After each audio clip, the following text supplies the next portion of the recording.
Hey everybody, this is Dr. Grunman with Integrated Health Solutions. Before the video started, you saw the two pictures of the testimony of the person that came in with low back pain and a bit of a hip shift on the right side. And I wanted to express the testimony a little bit further and talk you through what's to be expected with breaking down exactly what's going on from a diagnostic purview, but also giving him solutions to make sure that he is feeling better as fast as possible.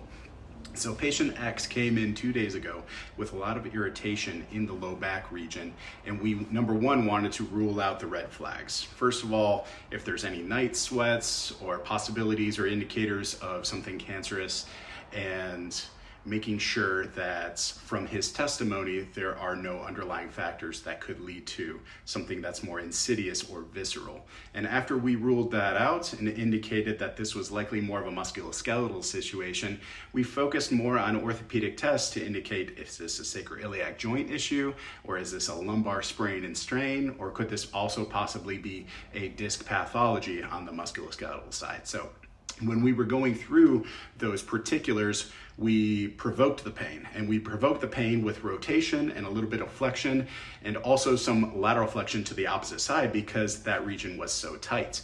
But he had indicated that it wasn't from the hip area, and as I was pushing into his sacroiliac joints and then also taking him through 3 other tests in the Laslitz cluster, as they call, there were no indications of sacroiliac joint dysfunction.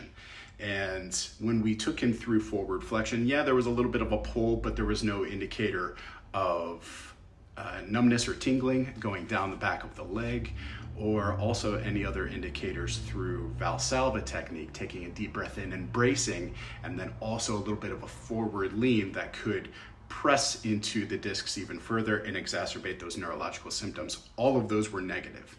So we focused a little bit more on the flexion and rotation and making sure that this was indicative of a muscle sprain and strain. After we found out that the patient had slept awkwardly for a long period of time, they were essentially laying in a bed that wasn't as supportive. It did cause a lot of sinking and a lot of pressure on certain areas, but the longer that he slept on his right side, he had noticed that his upper body over time was pushing into the bed even further, causing a bit of a divot from the upper body because he was a heavier set man. So generally those who are a little bit more top heavy will be pushing into the mattress much further, causing a bit of a lateral lean. And this happened to be the straw that broke the camel's back in his case. But thankfully it didn't break his back, as the analogy goes. It was more of a sprain and strain situation.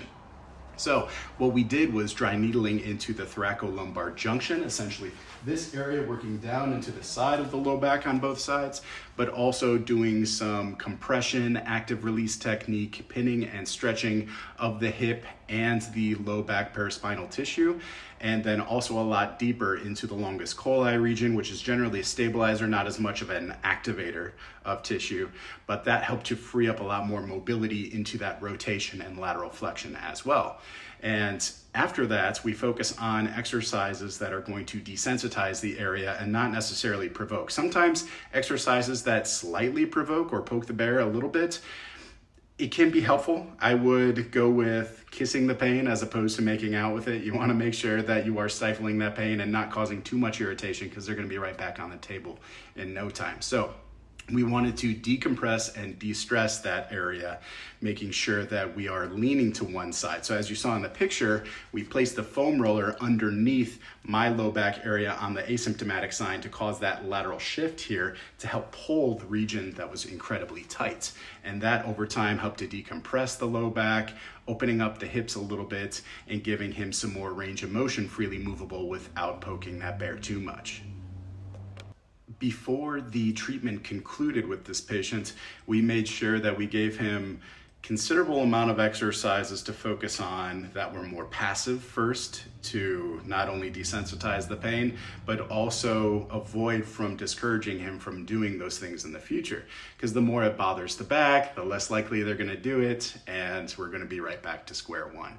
So doing the foam roll leaning as well as lacrosse ball compression into the side of the low back where we did the soft tissue work gives him a tool that he could do in his free time and not feeling like he has to order up a masseuse or travel to other clinics as well. So that type of technique, giving him the empowerment to do exactly what needs to be done for his own self-care, is very important, but also at the same time, not necessarily when he's just in pain, but also giving him tools to build a more sustainable lifestyle of improvement and making sure that this pain goes away and doesn't come back in the future.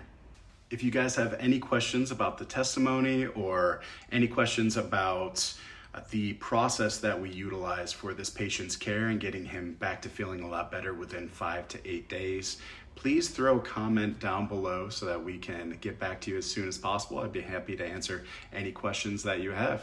Thanks again. Again, this is Dr. Grunman with Integrated Health Solutions, and I hope you have a great rest of the day.